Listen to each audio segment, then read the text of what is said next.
સંસારી જીવના ભાવ મરણો તારવા કરુણા કરી સરિતા વહાવી શુદાતણી પ્રભુ વીરતે સંજીવની સૌશાતી દેખી શરિતને કરુણાભિના હૃદયે કરી મુનિકુંદ સંજીવ નિશમય પ્રાપત તણે ભાજન ભરી કુંદ કુંદ રચ્યું શાસ્ત્ર સાતિયા અમૃતે પૂર્યા ગ્રંથાધિરાજ તારામાં ભાવો બ્રહ્માંડના ભર્યા અહો વાણી તારી પ્રશમ રસભા વેનિતરતી મુમક્ષોને પાતી અમૃત રસ અંજલિ ભરી ભરી અનાદિની મૂર્છા વિષતણી ત્વરાથી ઉતરતી વિભાવેતી તંબે સ્વરૂપ ભણી દોડે પરિણતિ તુષે નિશ્ચય ગ્રંથ ભંગ સગરા વ્યવહારના ભેદવા તું પ્રજ્ઞાશિણી જ્ઞાનને ઉદયની સંધિ સહુ છેદવા સાથી સાધકનો તું ભાનુ જગનો સંદેશમાં વીરનો વિષામો ભવ ક્લાંતના હૃદયનો તું પંથમો તીતણો સોણિતને રસને બાંધ શિથિલ થાય શાણે તને હૃદય જ્ઞાની તણા જણાય તું રૂચતા જગતની રુચિ આરસે સૌ તું રીઝતા સકલ જ્ઞાયક દેવ રીઝે બનાવું પત્ર કુંદનના રત્નોના અક્ષરો લખી તથાપી કુંદ સૂત્રોના અંકાએ મૂલ્ય ના કદી તથાપી કાન વાણીના અંકાએ મૂલ્ય ના કદી નમો રેંગટાણંગ નમો સિદ્ધાણંગ નમો અયરણમ નમો વજણમ નમો લોહે શવશાવણમ ચત્તારી મંગલમ અરિહંતા મંગલમ સિદ્ધા મંગલમ શાહો મંગલમ કેવલી પંતો ધર્મો મંગલમ ચત્તારી લોકોટમાં અરિહંતા લોકોટમાં સિદ્ધા લોકોટમાં શાહો લોકોટમાં કેવલી પંતો ધર્મો લોકોટમાં ચત્તારી શરણ ભોજયામી અરિહંતે શરણ ભોજયામી સિદ્ધે શરણ ભોજયામી શાહો શરણ ભોજયામી કેવલી પંતો ધર્મો શરણ ભોજયામી ઓમ નમો અરિહંતા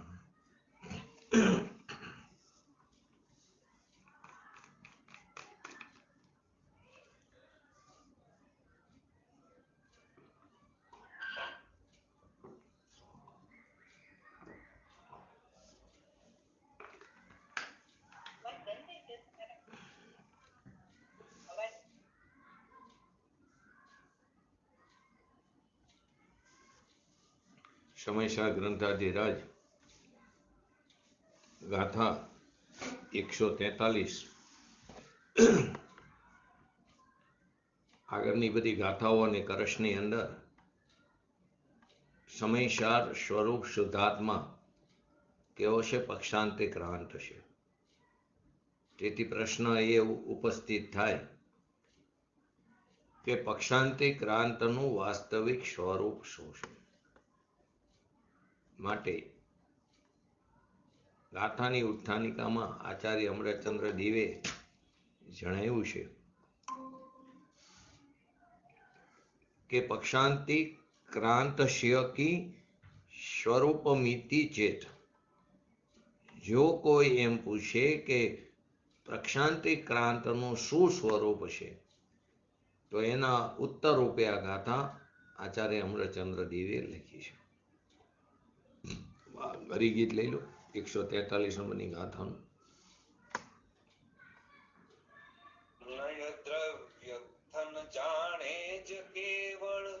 સમયમાં પ્રતિબદ્ધ જે કેવરની કેવરી પક્ષ કઈ પણ નવગ્રહે નય પક્ષથી પરિહીન તે નય દ્વય કથન જાણે જ કેવરી, કેવરની કેવરી સમયમાં પ્રતિબદ્ધ છે.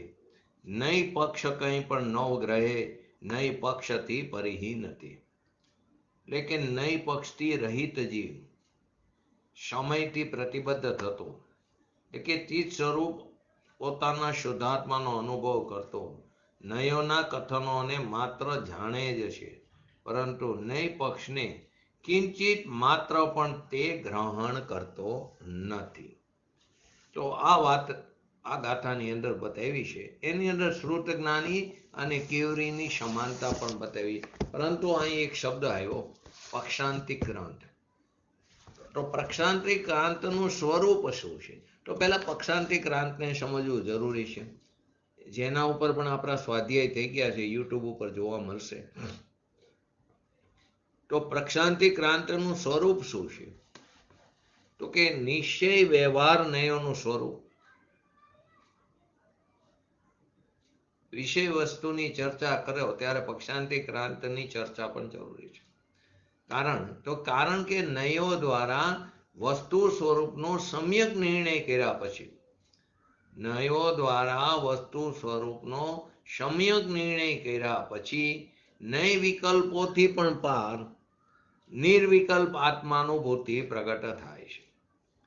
નયો દ્વારા વસ્તુ સ્વરૂપનો સમ્યક નિર્ણય યથાયોગ્ય નિર્ણય થયા પછી નય વિકલ્પોથી પણ પાર નિર્વિકલ્પ આત્માનુભૂતિ પ્રગટ થાય. આ જ નિર્વિકલ્પ અનુભૂતિને પક્ષાંતિક્રાંત અથવા સમયસાર કહેવામાં આવ્યું. નિર્વિકલ્પ અનુભૂતિને પક્ષાંતિક્રાંત કીધું અથવા સમયસાર કહેવામાં આવ્યું. કેમ કે નૈપક્ષ અને પક્ષાંતિક્રાંતની ચર્ચા જીનાગમમાં વિભિન્ન સ્તરોમાં ખૂબ જ ગંભીરતાથી અને સૂક્ષ્મતાથી કરવામાં આવી છે. જો એટલે કે એ ગંભીરતાથી કરી માટે એ વિષયની ચર્ચા કરવી પણ યોગ્ય છે. છતાં પણ આપણા લૌકિક જીવનમાં પણ પક્ષ અને નિષ્પક્ષ, પક્ષ અને નિષ્પક્ષ એટલે કે પક્ષાંતિક્રાંત દશાના અનેક પ્રસંગ બને છે. જીનાગમમાં તો બરાબર છે, પણ આપણા લૌકિક જીવનમાં પણ પક્ષ અને નિષ્પક્ષના એ દશાના અનેક પ્રસંગ જોવા મળે છે, જેના ઉપરથી વિચાર કરવાથી જીનાગમમાં આ વિષયને સરળતાથી સમજી શકાય. તો આપણે એવા કેટલાક લૌકિક વિષયોના માધ્યમથી આપણા જીવનમાં ઘટિત થવાવાળા પક્ષપાત તથા નિષ્પક્ષતાને સ્પષ્ટ કરીએ. પછી પ્રશ્નોત્તર પણ કરીએ.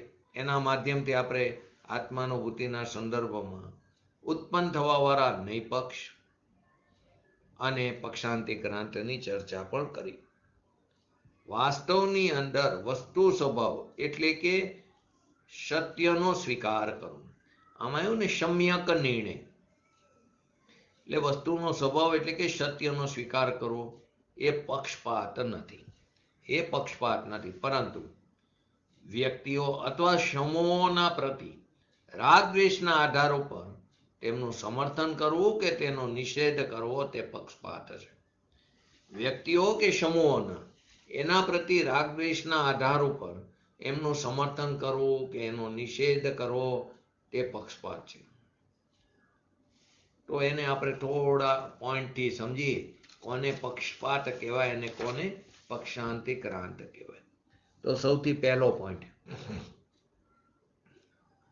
પૂજ્ય ગુરુદેવ શ્રી આધ્યાત્મિક સત્પુરુષ એમને દિગંબર ધર્મની સત્યતાને જાણીને, દિગંબર ધર્મની સત્યતાને જાણીને ઓળખીને તેને અંગીકાર કરતા થકા સ્થાનકવાસી સંપ્રદાય અને તેમાં સ્વીકૃત જે સાધુ વેશ હતો એનો ત્યાગ કરી દીધો. સત્યતાને એમને ચકાસી, એ જાણી ઓળખી અને એને અંગીકાર કરી. તો એ અંગીકાર કર્યું તો થાનકવાસી સંપ્રદાયને પણ અને તેમાં એના સ્વીકૃત સાધુ વેશનો પણ ત્યાગ કરી દીધો. તો શું એ કહેવું યોગ્ય છે કે તેઓ દિગંબર સંપ્રદાયના પક્ષમાં આવી ગયા? તો એ કહેવું યોગ્ય છે કે તે દિગંબર સંપ્રદાયના પક્ષમાં આવી ગયા કે કુનકુન આચાર્ય દેવનો પક્ષ કરવા લાગ્યા? તો કે નહીં. કારણ કે તેઓને સત્યની ઉપલબ્ધિ જ દિગંબર શાસ્ત્રોના માધ્યમથી થઈ. સત્યની ઓળખાણ પણ એમને દિગંબર શાસ્ત્રોના માધ્યમથી જ થઈ. માટે તેમને દ્રઢપણે શ્રી ગર્જના કરી કે દિગંબર ધર્મ જ સત્ય છે. એઓ પોતાના શ્રોતાઓથી પણ એ જ અપેક્ષા રાખતા હતા કે તેઓ તેમને સંપ્રદાય પરિવર્તન કરવા વાળાના રૂપમાં ન જોવે, પરંતુ સાચા મુક્તિ માર્ગના પથિકના રૂપમાં જુએ. એ રીતે ન જોવે કે આમને સંપ્રદાયમાંથી પરિવર્તન કર્યું છે, પરંતુ સાચા મુક્તિ માર્ગ ઉપર ચાલનાર વટે માર્ગો પથિકના રૂપમાં જુએ. માટે તેઓ પોતાના પ્રવચનોમાં, એમના ઠેક ઠેકાણે પ્રવચનોમાં આ વાક્ય જોવા મળે છે: દિગંબર ધર્મ કોઈ વાડો નથી, કોઈ સંપ્રદાય નથી.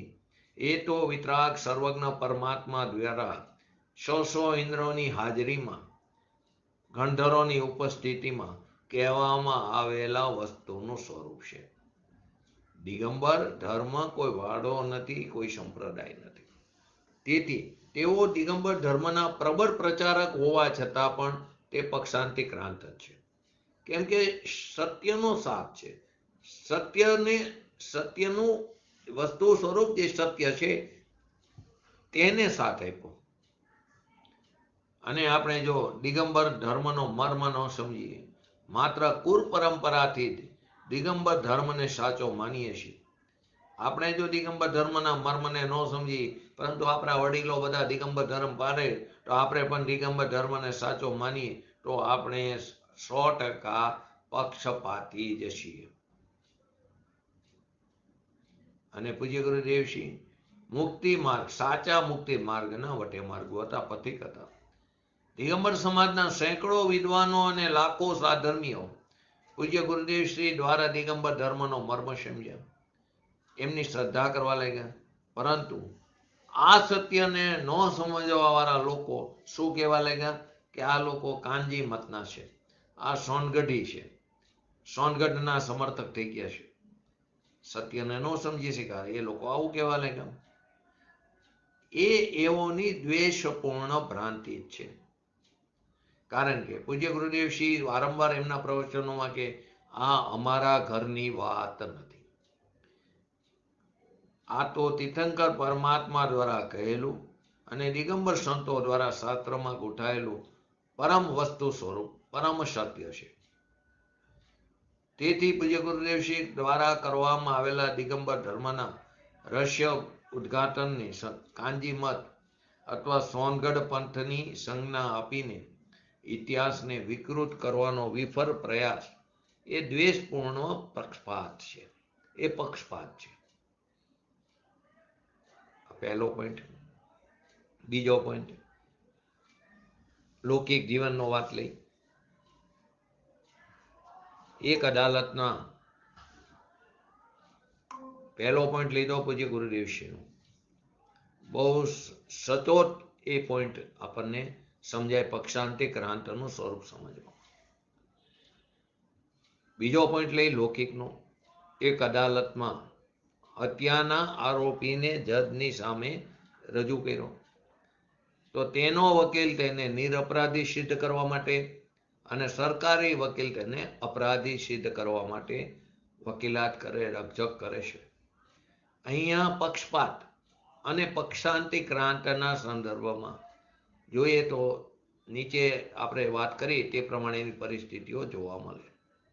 તો પહેલું, તે આરોપી અપરાધી છે કે નિરપરાધી, એનાથી કોઈ વકીલને કોઈ પ્રયોજન નથી.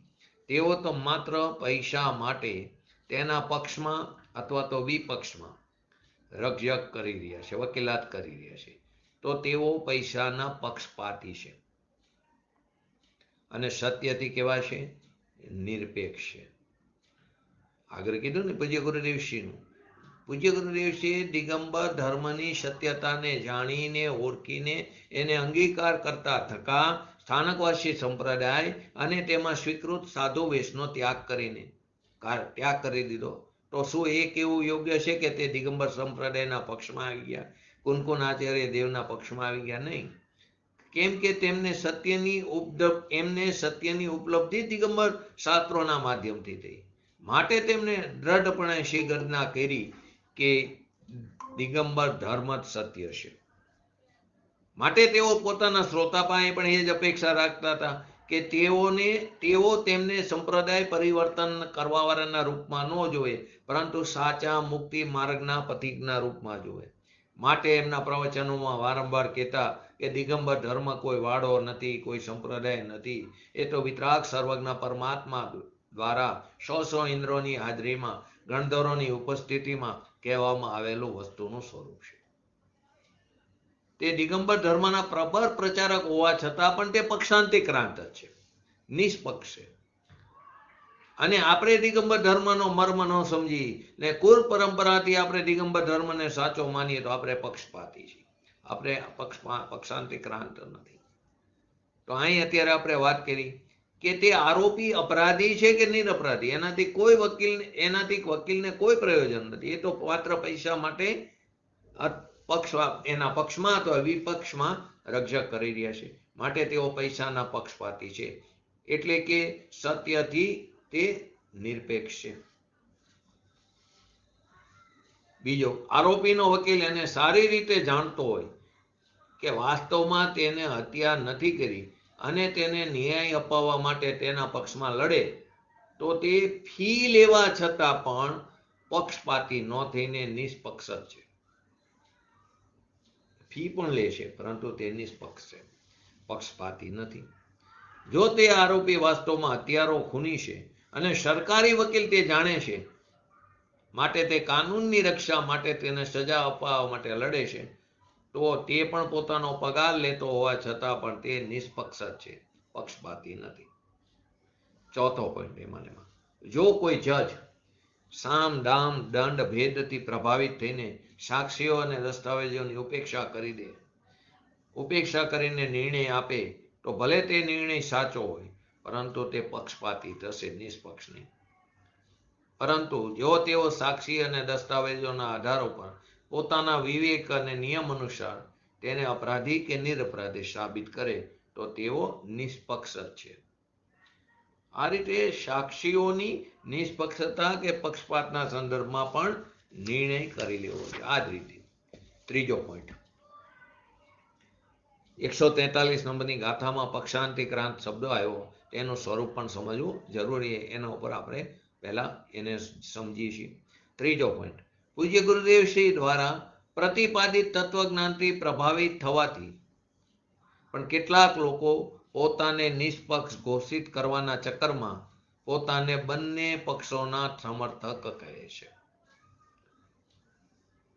પૂજ્ય ગુરુદેવ શ્રી દ્વારા પ્રતિપાદિત તત્વજ્ઞાનથી પ્રભાવિત થવાથી પણ કેટલાક લોકો પોતાને નિષ્પક્ષ ઘોષિત કરવાવાળા ચક્કરમાં પોતાને બંને પક્ષોના અમે તો નિષ્પક્ષી છીએ, અમે કોઈ પક્ષના નહીં, અમે બંને પક્ષોના સમર્થક.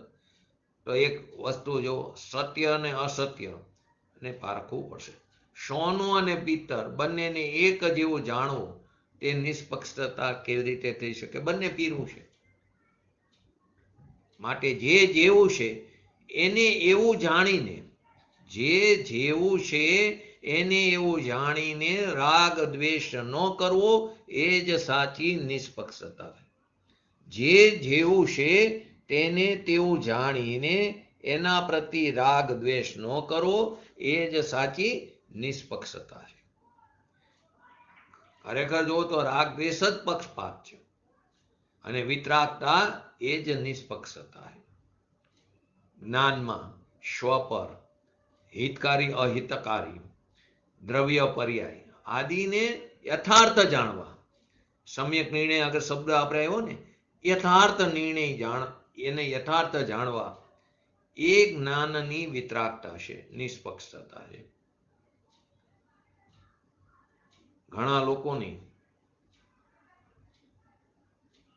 આ તથાકથિત કહેવાય ને નિષ્પક્ષતાનું આ જ ચિંતન આજે વિતરાગી દેવશાસ્ત્ર ગુરુ અને સરાગી દેવશાસ્ત્ર ગુરુના વિષયમાં ચાલે છે.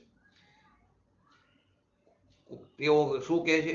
કોઈને હારો ખરાબ માનવામાં પક્ષપાત છે. અમે તો નિષ્પક્ષ છીએ, માટે અમે તો બધા દેવોને બધા ધર્મોને સમાન માનીએ છીએ. અહીં વૈનિક મિથ્યાત્વ આવી ગયું, પણ અહીં આપણે એની વાત નથી. અહીં પક્ષાંતિક્રાંત અને નિષ્પક્ષની વાત ચાલે છે, પક્ષપાતની વાત ચાલે. કોઈને અમે સારો કે ખરાબ માનવામાં પક્ષપાત છે. અમે તો નિષ્પક્ષી, માટે બધા દેવોને બધા ધર્મોને સમાન માની છીએ. પરંતુ તેમની એ લોકોની આ નિષ્પક્ષતા એ ભ્રાંતિ છે. તેઓ એ નથી જાણતા. ધારો કે ઇલેક્શન આવે તો બધાને વોટ આપવાના ચક્કરમાં કે બધાને વોટ આપો, આપણે તો નિષ્પક્ષ છીએ, આપણે હું કામ કોઈ પક્ષમાં જવું જોઈએ? તો શું થશે? આપણો વોટ નકામો જશે. માટે વિતરાગીને મોક્ષ માર્ગમાં નિમિત્ત જાણવું અને સરાગીને મોક્ષ માર્ગમાં નિમિત્ત ન માનવું તે પક્ષપાત નહીં, પરંતુ સત્યનો પક્ષ હોવાથી નિષ્પક્ષતા છે અને એની અંદર જ પ્રયોજનની સિદ્ધિ છે. વિતરાગીને મોક્ષ માર્ગમાં નિમિત્ત જાણવું અને સરાગીને મોક્ષ માર્ગમાં નિમિત્ત ન માનવું એ પક્ષપાત નથી, પરંતુ સત્યનો પક્ષ હોવાથી નિષ્પક્ષતા છે. જ્ઞાનીજન જે છે તે વિતરાગી દેવગુરુને પણ પોતાના હિતમાં નિમિત્ત માત્ર જાણે છે. બોલીએ સાચા દેવગુરુ શાસ્ત્રનું શરણ, પરંતુ તેના અભિપ્રાયમાં પડ્યું છે આ માત્રને નિમિત્ત છે. તેઓને હિતના કરતા માનતા નથી. વિવેક રૂપે બોલાય, પરંતુ તે અભિપ્રાયમાં પડ્યું છે હિતના કરતા નથી માનતા. તેથી તેમને નીચલી ભૂમિકામાં તેમના પ્રતિ ભક્તિનો રાગ પણ આવે. આપણને પણ પૂજ્ય ગુરુદેવ શ્રીની ભક્તિનો રાગ આવે, આપણને પણ જીનવાણીની ભક્તિનો રાગ આવે, આપણને પણ ભગવાનની ભક્તિનો રાગ આવે. પરંતુ અહીં જ્ઞાનીજનની વાત છે, એમને પણ ભક્તિનો રાગ આવે છે, પરંતુ સરાગી દેવાદી પ્રત્યે તેમને દ્વેષ નથી થતો. આપણને દ્વેષ થાય છે, એમને દ્વેષ નથી થતો, મધ્યસ્થ ભાવ રહે છે. માટે સાચા દેવગુરુ પ્રતિ ભક્તિ તથા સરાગી દેવ આદિના સમાગમથી દૂર રહેવા છતાં પણ તેઓ નિષ્પક્ષ છે. જ્ઞાનીજન પક્ષપાતી નથી, પક્ષાંતિક્રાંત છે. પરંતુ જેઓ કુર આદિના આગ્રહથી જો સાચા દેવગુરુ શાસ્ત્ર પ્રત્યે ભક્તિભાવ રાખે છે તો તેઓ પક્ષપાતી જ છે. કુર પરંપરા એ ધર્મ ધારક વ્યવહારાભાસી મોક્ષ માર્ગ પ્રકાશક 7મો અધિકાર, એની અંદર 4 પ્રકારના વ્યવહારાભાસીની આપ્યું છે સ્વરૂપ. એમાં એક કુર પરંપરા એ વિતરાગી મુનિરાજ શત્રુ મિત્ર મેલ શમશાન કંચન કાંત નિંદક પ્રશંસક આ બધા પ્રતિ સમભાવ રાખે છે. એનો અર્થ શું છે? એનો અર્થ એવો નથી કે તેઓ બધાને એક જેવા માને છે. શત્રુને મિત્રને એક જેવા માને એમ વાત નથી. મહેલને અને શમશાનને એક જેવા માને એમ નથી એનો અર્થ. સમભાવનો અર્થ બધાને એક જેવા માનવાનો નથી, પરંતુ જે જેવા છે તેઓને તેવા જાણીને રાગ દ્વેષ ન કરો. એક જેવો માનવાનો અર્થ નથી એનો, પરંતુ જે જેવા છે તેઓને તેવા જાણીને રાગ દ્વેષ ન કરો. સ્વરૂપની અંદર સમાઈ જવું એ જ સંભાવ છે. જો ચોથો પોઈન્ટ, આ 3. ચોથો પોઈન્ટ તો કે રાજનીતિમાં જગતમાં અત્યારે પર્ટિક્યુલર આપણે ઇન્ડિયાની વાત કરી તો આજે ધર્મ નિરપેક્ષતા અને સાંપ્રદાયિકતા આ 2 શબ્દનો પ્રયોગ ઘણો જ થાય છે. જો કોઈ હિન્દુ નેતા મુસલમાનોના પક્ષની વાત કરે છે તો તેને ધર્મ નિરપેક્ષ કહેવામાં આવે છે. અને જો હિન્દુઓની વાત કરીશું તો એને સાંપ્રદાયિક કહેવામાં આવે છે. ખરેખર વસ્તુ સ્થિતિ તો શું છે? ભારતમાં વૈધાનિક રૂપથી રહેવાવાળા બધી જાતિ તથા વર્ગના લોકો ભારતના નાગરિક છે. તેથી બધાને સરખું શિક્ષણ, રોજગાર, બધી સુવિધા સમાન રૂપ મળવી જોઈએ. ભાષા કે જાતિના આધાર ઉપર વિકાસની નીતિઓ બનાવી એ પક્ષપાત થશે અને આવશ્યકતા અનુસાર જાતિ આદિથી નિરપેક્ષ રહીને વિકાસનો પ્રયાસ કરવો તે નિષ્પક્ષતા કહેવામાં આવે. આ લૌકિક ઉદાહરણો છે. જો કોઈ રાષ્ટ્રદ્રોહી, કોઈ રાષ્ટ્રનો દ્રોહી હોય અથવા આતંકવાદી છે તો તેને ન્યાય વ્યવસ્થા અનુસાર ન્યાયાલયથી સજા અપાવી એ શાસનનું કર્તવ્ય છે. જો નિયમ અનુસાર માનવીયતાના આધાર ઉપર શાસક તેને ક્ષમા આપી દે, ફાંસીની સજા માફ કરી દે તો પણ તે નિષ્પક્ષતા જ થઈ. પરંતુ જો કોઈ રાજનૈતિક, જેને ઘણા બધા દેશોમાં બને છે ને, બીજો પક્ષ આવે તો આગળના નેતાને જેલમાં પૂરી દે, તો એ રાજનૈતિક સ્વાર્થવશ એને ક્ષમા કરવામાં આવશે અથવા તેને એના માટે ઘોષિત સજાને ટાળવામાં આવશે તો તે પક્ષપાત થશે. જો કોઈ એના જ પક્ષનો આવ્યો તો એને માફ કરી દે એની સજાને અથવા એની સજાને ટાળવામાં આવે તો તે પક્ષપાત થયું. પાંચમું, રાજનીતિક જીવનમાં નેતા ભલે પક્ષપાતથી ગ્રસ્ત હોય પરંતુ વ્યક્તિગત વ્યવસાયમાં બધા નિષ્પક્ષ વર્તન કરે. આપણે પણ નિષ્પક્ષ જ વર્તન કરીશું. કોઈ પણ દુકાનદાર હોય એ માલ વેચતા સમયે, કોઈ પણ દુકાનદાર હોય એ માલ વેચતો હોય એ વેચવાના સમયે, કે ડોક્ટર હોય ઈલાજ કરવાના સમયે, ગ્રાહક કે દર્દીની જાત આર્થિક સ્થિતિથી પ્રભાવિત થયા વિના કાં તો એને માલ વેચે છે દુકાનદાર અને ડોક્ટર હોય છે ઈલાજ કરે છે. એ દર્દીની જાત નથી જોતો, દુકાનદાર ગ્રાહકની જાત નથી જોતો. ઈમાનદાર કર્મચારી અને અધિકારી પણ લોકોની ગરીબી કે અમીરીથી પ્રભાવિત થયા વગર, જાતિ આદિને જોયા વિના યોગ્યતા પાત્રતાના આધાર ઉપર એમની સાથે વ્યવહાર કરે છે. આ બધું તેમનું નિષ્પક્ષ વર્તન કહેવાય. છઠ્ઠું, આ જ રીતે વસ્તુને તેના સ્વભાવથી જ જોવાથી અથવા પર્યાયગત સંયોગ આદિ છે કે નહીં, કર્મ ઉપાધિ છે કે નહીં, રાગ છે કે નહીં, આ બધી વિધિ નિષેધના વિકલ્પ ન કરવાથી વસ્તુની નિર્વિકલ્પ અનુભૂતિ સંભવશે. આપણે ઘટનાના આધાર ઉપર પણ સમજીએ આ વસ્તુને શું કહેવા માંગ્યા. એક વાર કોઈ સજ્જન પોતાના મિત્ર સાથે કોઈ પાર્ટીમાં ગયા. સંજોગોવશ તેમનો સૂટ લોન્ડ્રીમાંથી ધોવાઈને આવ્યો નહીં, તો તેઓને તેમના મિત્રએ ઘણા આગ્રહપૂર્વક પોતાનો સૂટ પહેરાવ્યો. પાર્ટીમાં તે મિત્ર પોતાના કોઈ અન્ય મિત્રથી તે સજ્જનનો પરિચય કરાવવા ટકા અન્ય વાતોની સાથે સાથે એ પણ બોલી પડ્યો કે તેઓએ જે સૂટ પહેર્યો છે ને એ મારો છે. આ સાંભળીને સજ્જનને ઘણું ખરાબ લાગ્યું. તેઓ પોતાના મિત્રને ટોકીને કીધું, આ કહેવાની શું જરૂર હતી? તો મિત્રએ પણ ક્ષમા માંગી ને વાયદો કર્યો કે હવે બીજી વાર આવી ભૂલ નહીં થાય. બીજી વાર ફરી કોઈને પરિચય આપતા ફરી વાર સેમ ભૂલ થઈ. આ વખતે સજ્જનને વધારે ખરાબ લાગ્યું અને નારાજ થઈને બોલ્યા, શા માટે મારી ઇજ્જત તું ઉછારે છે? શું આ કહેવું પણ જરૂરી હતી? આ વખતે પણ ફરી તે મિત્રએ ક્ષમા માંગી અને કીધું કે હવે આવી ભૂલ નહીં થાય. ત્રીજી વાર પણ ફરી પરિચય દેવાનો પ્રસંગ આવ્યો. કયા વિના ન રહી શકે આ સૂટ કોનો છે એના વિશે હું કાંઈ નહીં કહું. પેલા સજ્જન ફરી ઘણા નારાજ થયા કે તમે સૂટના વિષયમાં વિચારો જ નહીં, એવું ન થઈ શકે શું?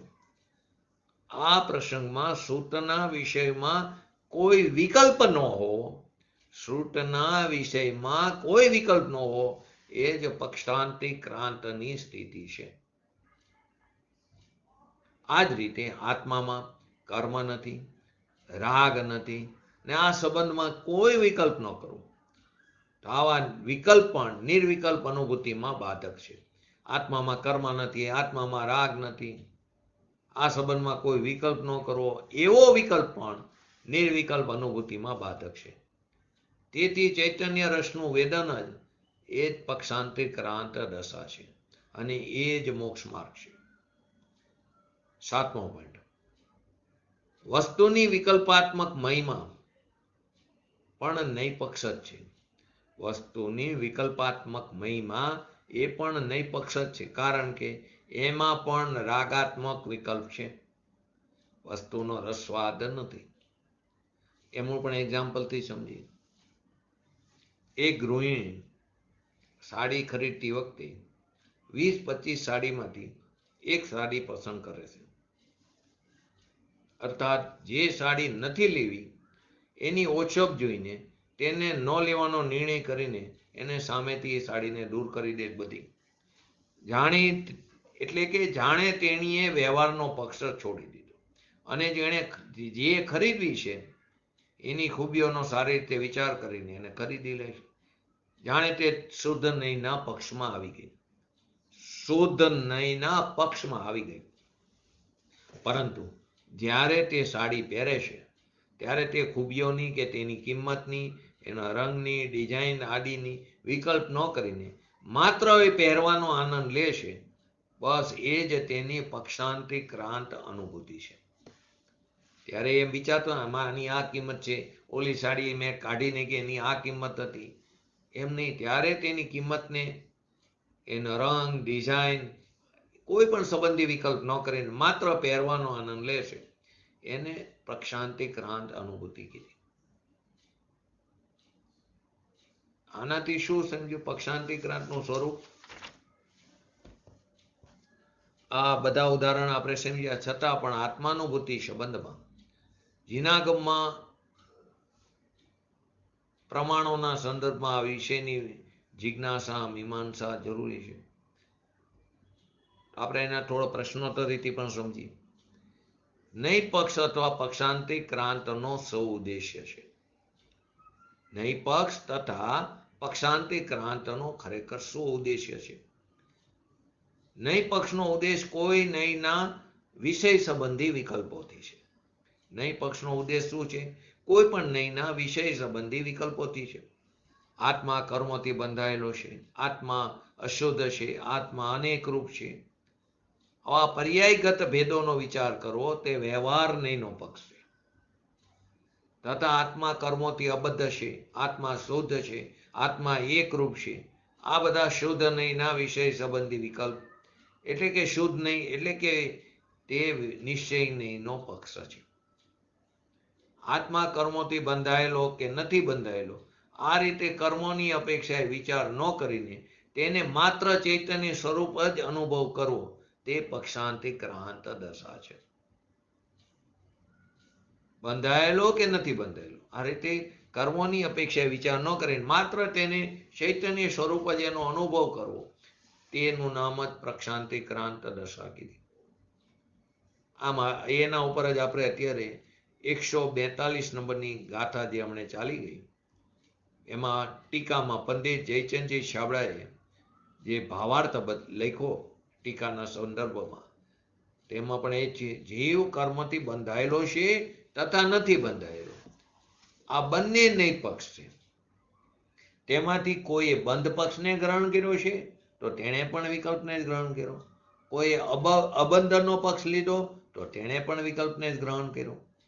કોઈએ બંને પક્ષ લીધા તો તેણે પણ પક્ષરૂપ વિકલ્પને ગ્રહણ કર્યો. પરંતુ આવા વિકલ્પોને છોડીને જે કોઈ પણ પક્ષને ગ્રહણ નથી કરતા તેવો જ શુદ્ધ પદાર્થનું સ્વરૂપ જાણીને તે સમયસારને, તે રૂપ સમયસારને શુદ્ધાત્માને પ્રાપ્ત કરે છે. નૈપક્ષને ગ્રહણ કરવો રાગ છે, માટે સમસ્ત નૈપક્ષને છોડવાથી વિતરાગ સમયસાર થઈ જાય છે. 142ની ભાવાર્થમાં આપણે સમજ્યા હતા. તો શું કહેવા માંગે છે? વસ્તુ સ્વભાવનો અનુભવ પક્ષાંતિક્રાંત દશા છે. સ્વભાવ સંબંધી વિકલ્પ શુદ્ધ નયનો પક્ષ છે. સ્વભાવ સંબંધી વિકલ્પ તે શુદ્ધ નયનો પક્ષ છે. વસ્તુ સ્વરૂપનો અનુભવ તે પક્ષાંતિક્રાંત દશા છે.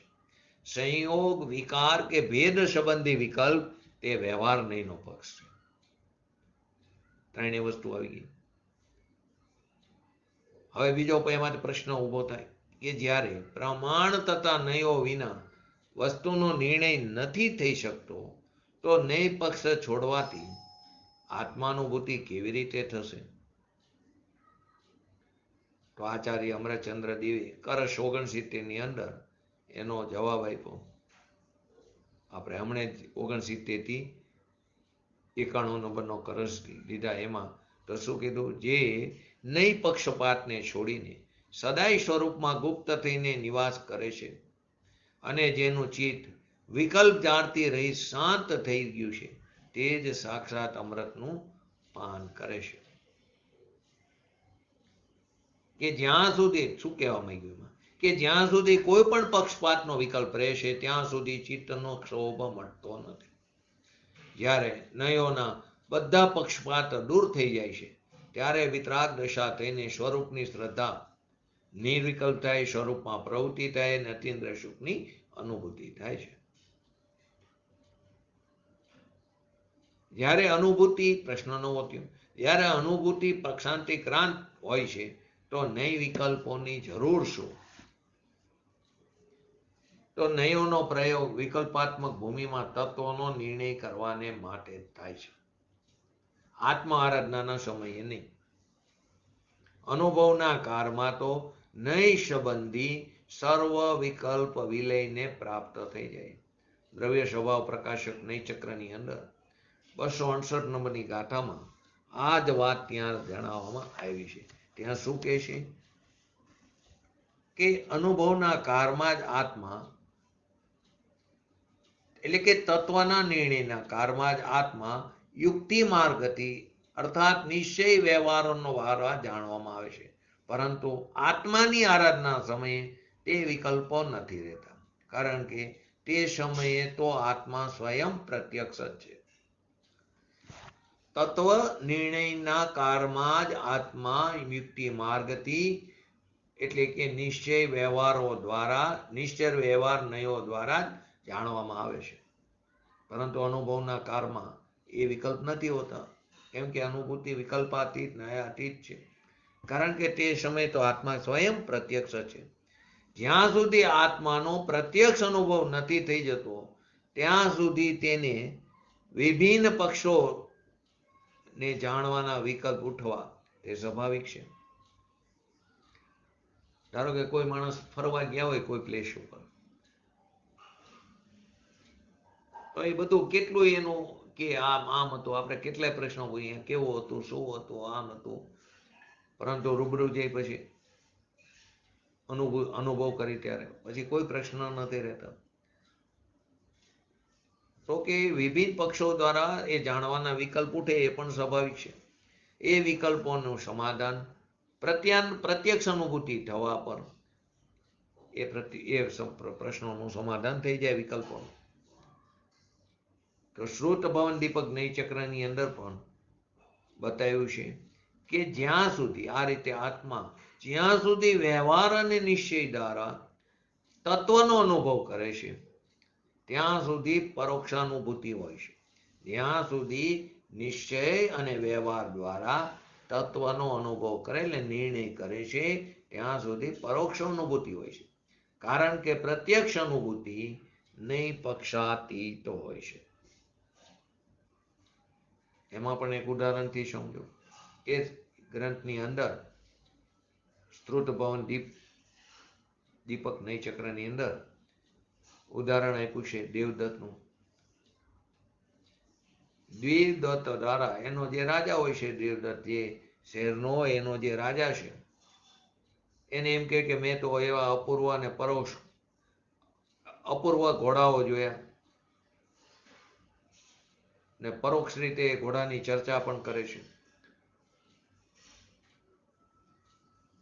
તો રાજા તે ઘોડાઓના કદ વિશે, એના રંગ વિશે, અનેક એ ધર્મના વિષયમાં વિકલ્પ ઉપજાવીને પૂછે છે.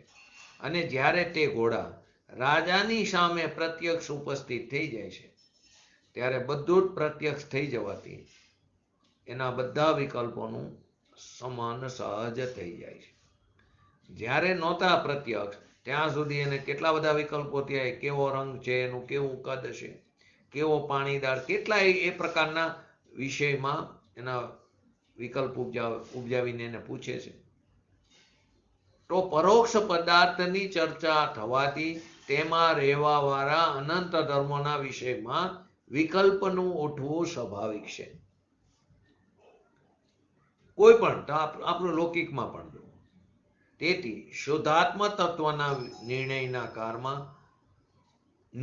કારમાં અનેક વિકલ્પ સહજ ઉપજે છે અને પ્રત્યક્ષ અનુભવ થતા તે વિકલ્પોનું સમાન થઈ જવું સ્વાભાવિક છે, સહજ સિદ્ધ છે.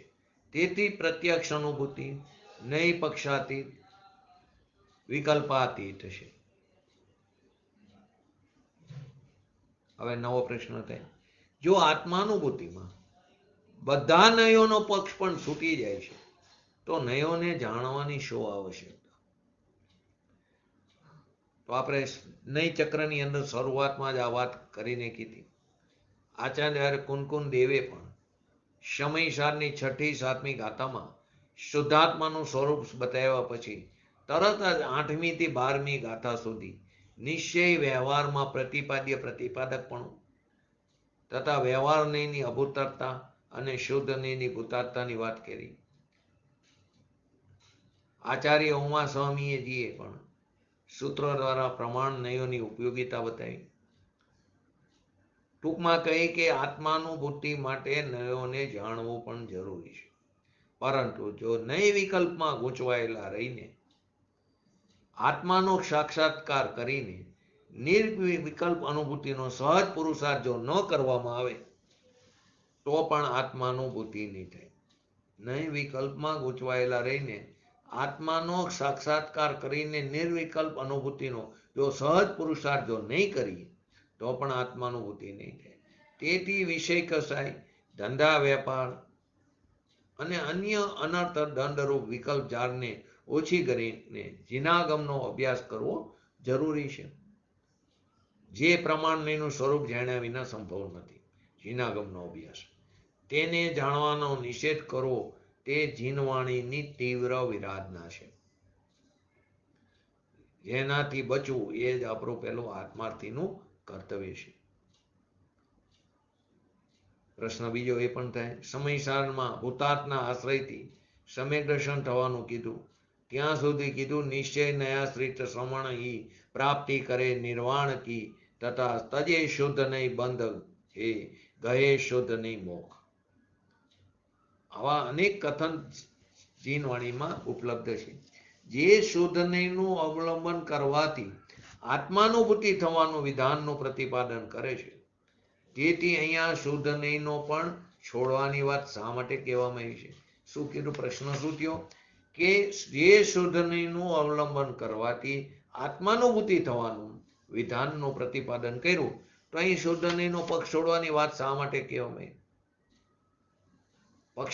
ઉત્તરમાં પક્ષાંતિક્રાંત થવાની વાત પણ સમયસારમાં જ કહેવામાં આવી છે.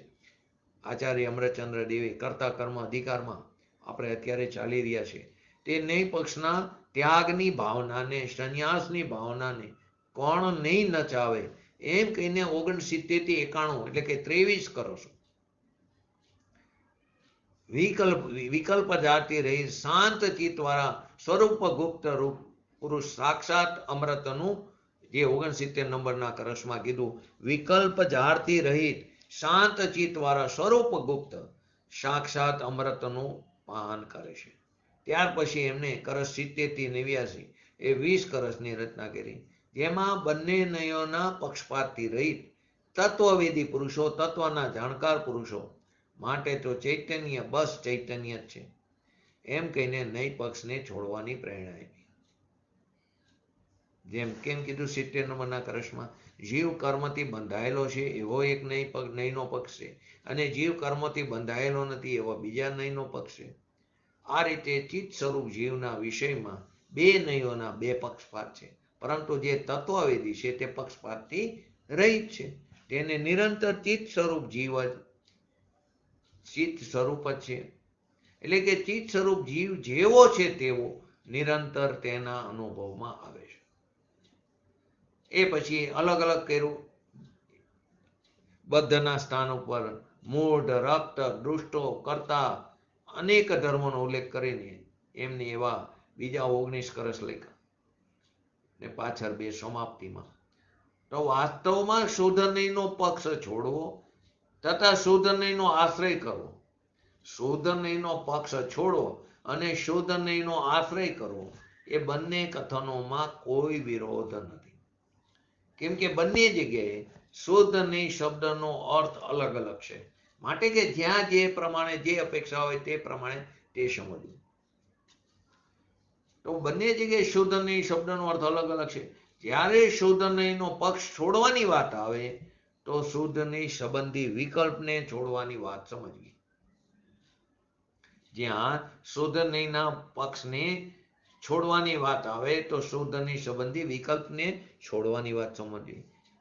શુદ્ધ નહીંના વિષયની વાત ન સમજવી.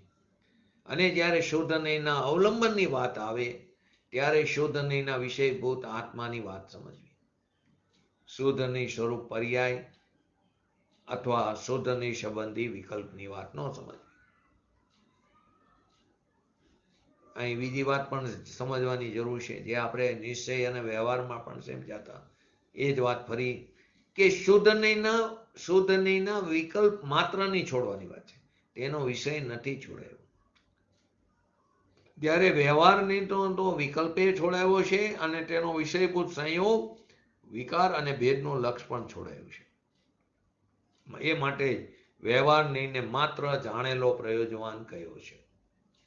જે આપણે વ્યવહારને અને નિશ્ચય નહીંના સંદર્ભમાં આગળ સમજાતા નહીંઓના પ્રકરણની અંદર,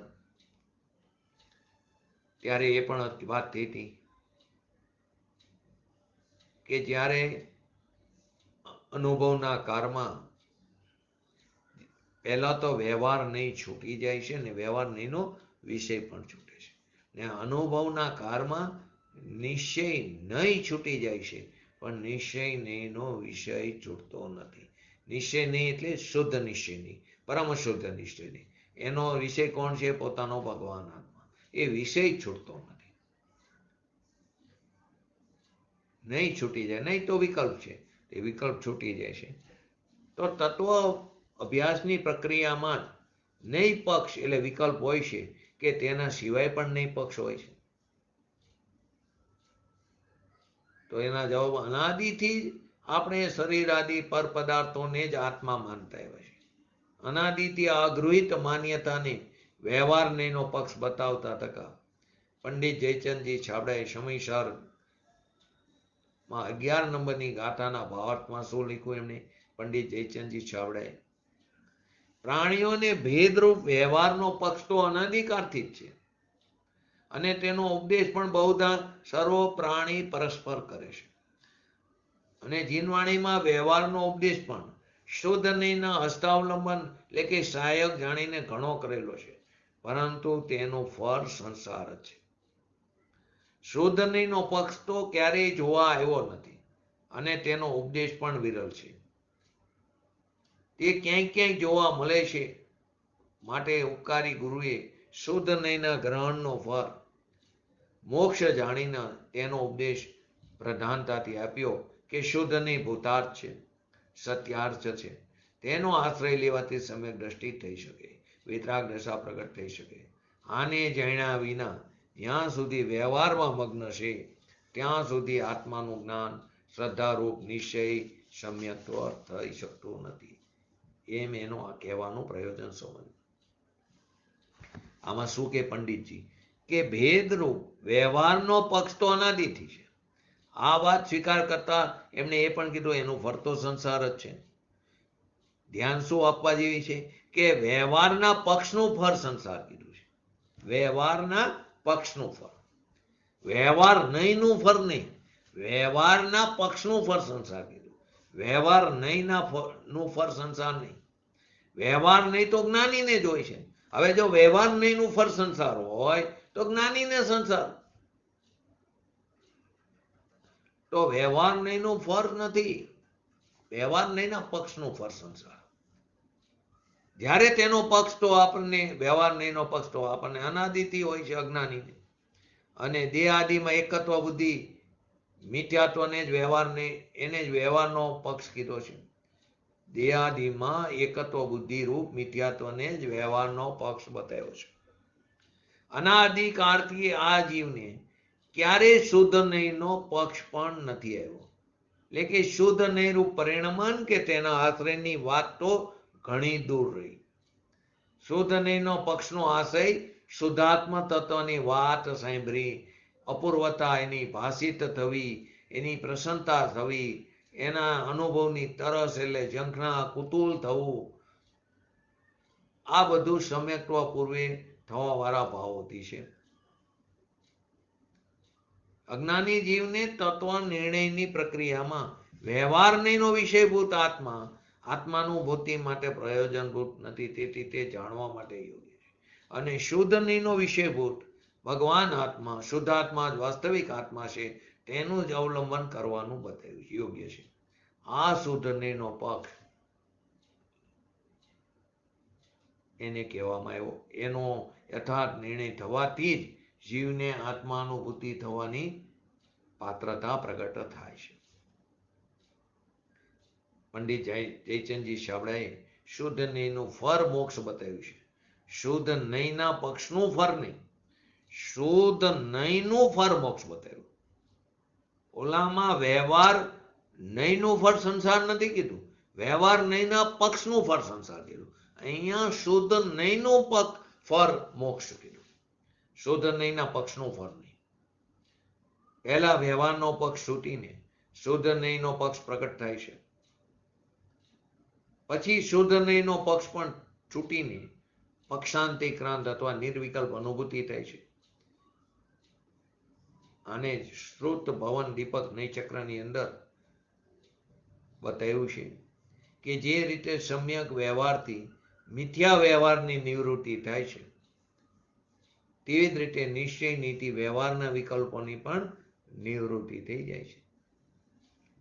જે રીતે નિશ્ચય નીતિ વ્યવહારના વિકલ્પોની નિવૃત્તિ થાય છે, તે જ રીતે પરનિરપેક્ષ પોતાનો સ્વ આશ્રય સ્વભાવથી એકત્વના વિકલ્પ પણ નિવૃત્ત થઈ જાય છે. આ રીતે જીવનો પરનિરપેક્ષ સ્વાશ્રિત સ્વભાવ એ જ નહીં પક્ષાતીત છે.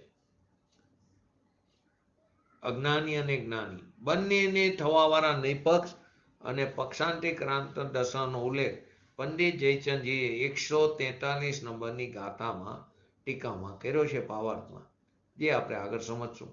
એમાં શું કીધું? જેમ કેવરી ભગવાન સદા નહીં, જે આપણે આ ગાથા ચાલી રહી છે, જે કેવરી ભગવાન સદાય નહીં પક્ષના સ્વરૂપના સાક્ષી એટલે કે જ્ઞાતા દ્રષ્ટા છે, એ જ રીતે શ્રુત જ્ઞાની પણ જ્યારે સમસ્ત નહીં પક્ષોથી રહિત થઈને શુદ્ધ ચૈતન્ય માત્રનો અનુભવ કરે છે, એટલે કે અનુભવના કાળમાં, ત્યારે તે નહીં પક્ષના સ્વરૂપના જ્ઞાતા જ છે. જો એક નહીંનો સર્વથા પક્ષ જો ગ્રહણ કરવામાં આવે તો એ મિથ્યાત્વની સાથે ભરેલો રાગ છે. પ્રયોજનવશ એક નહીંને મુખ્ય કરીને તેનું ગ્રહણ કરે તો મિથ્યાત્વ સિવાય માત્ર ચારિત્ર મોહનો રાગ રહેશે. ફરી વાર બે વસ્તુ કીધી. જો એક નહીંનો સર્વથા પક્ષ ગ્રહણ કરવામાં આવે તો મિથ્યાત્વની સાથે ભરેલો રાખશે, પણ પ્રયોજનવશ એક નહીંને મુખ્ય કરીને એનું ગ્રહણ કરે તો તે મિથ્યાત્વ વગર માત્ર ચારિત્ર મોહનો રાગ રહેશે. અને જ્યારે નહીં પક્ષને છોડીને વસ્તુ સ્વરૂપને માત્ર જાણે છે, ત્યારે તે સમયે શ્રુત જ્ઞાની પણ કેવરીની જેમ વિતરાગ જેવા જ હોય છે, એમ જાણવું. પ્રશ્ન એક બીજો પણ થાય, સમ્યક દર્શન થયા પછી નહીં પક્ષ હોય કે ન હોય? તો સમ્યક દર્શન રૂપ શ્રદ્ધામાં સ્વરૂપની નિર્વિકલ્પ પ્રતીતિ બની રહેશે. જ્ઞાન તથા વસ્તુના બંને પક્ષોને યથાવત તે જાણે છે, છતાં પણ સ્વરૂપમાં ફરી સ્થિરતા માટે વસ્તુના બંને પક્ષનો એમને રાગાત્મક વિચાર સહજ હોય છે, જેને આપણે નૈપક્ષ કહી શકીએ છીએ. પરંતુ પંડિત ટોડરમલજીએ રહસ્યપૂર્ણ ચિઠ્ઠીની અંદર બતાવ્યું કે તે જ સમ્યક કદાચ સ્વરૂપ ધ્યાન કરવા માટે ઉદ્યમી થાય ત્યાં પ્રથમ વેદ વિજ્ઞાન સ્વપરનું કરે, નો કર્મ, દ્રવ્ય કર્મ, ભાવ કર્મથી રહિત, માત્ર પોતાના ચૈતન્ય ચમત્કાર, માત્ર પોતાના રૂપને જાણે. પછી પરનો પણ વિચાર તૂટી જાય, માત્ર પોતાનો સ્વ આત્માનો વિચાર જ રહે. ત્યાં અનેક પ્રકારે નિજ સ્વરૂપમાં તે અહંબુદ્ધિ ધારે કે હું ચિદાનંદ છું, હું સિદ્ધ છું. આવા વિચાર થવાથી સહજ જ આનંદ તરંગ ઉઠે છે, રોમાંચ થાય છે. ત્યારબાદ એવા વિચાર પણ છૂટી જાય, માત્ર ચિન્હ માત્ર સ્વરૂપ ભાસવા લાગે. ત્યાં બધા પરિણામ તે રૂપમાં એકાગ્ર થઈને પ્રવર્તે છે. એટલે કે દર્શન, જ્ઞાન આદિના અને નય પ્રમાણ આદિના પણ વિચાર વિલય એટલે કે નાશ થઈ જાય. માટે એમ કહી શકાય કે શ્રદ્ધા જ્ઞાનની અપેક્ષાએ તો જ્ઞાની કેવા હોય છે? પક્ષાંતિક્રાંત જ હોય છે. પરંતુ ચારિત્ર મૌન્યના ઉદયના નિમિત્તથી થવાવાળા વિકલ્પોની અપેક્ષાએ એને પણ નય સંબંધી વિકલ્પ હોય છે જ્ઞાનીઓને, જેને નય પક્ષ કહી શકાય છે. વિશેષ ચર્ચા આની આવતીકાલના સ્વાધ્યાયમાં લઈશું. પછી 143 ગાથા પક્ષાંતિક્રાંતનું સ્વરૂપ. તો આપણે પણ નિષ્પક્ષ પોતાના ભગવાન આત્માની અનુભૂતિ કરી, એટલે કે પક્ષાંતિક્રાંત દશા પ્રાપ્ત કરી શીઘ્ર ને શીઘ્ર એવી પરમ વિરલ ભાવના સાથે આજનું વક્તવ્ય પૂરું કરું. જય જિનેન્દ્ર.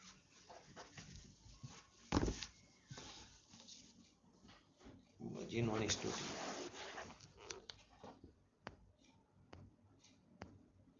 विख्यातम नास में को ज्ञान के प्रकाश में को आपा पर पास में को भानुषी बखानी है छहो द्रव्य जानवे को बंद विधि बानवे को स्वपर पिछानवे को परम मानिए अनुभव बताए को जीव के जताए को काहू न सताए को भव्य उर आनी है जहाँ तहाँ तारवे को पारवे उतारवे को सुख विस्तारवे को यही जिन वाणी है निज निधि निज में दिखाई यह अनंत उपकार है उसके लिए जिन वाणी मात को वंदना शत बार है वंदना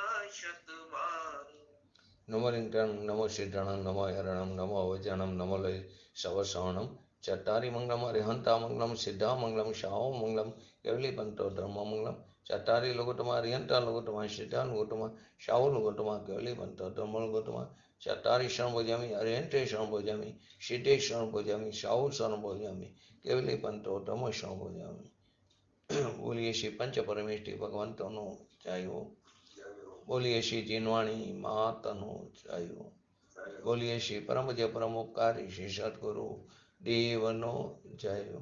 बोलिए श्री प्रसन्नमूर्ति भगवती मातनो जय हो. बोलिए श्री सनातन जैन दिगंबर धर्मनो जय हो.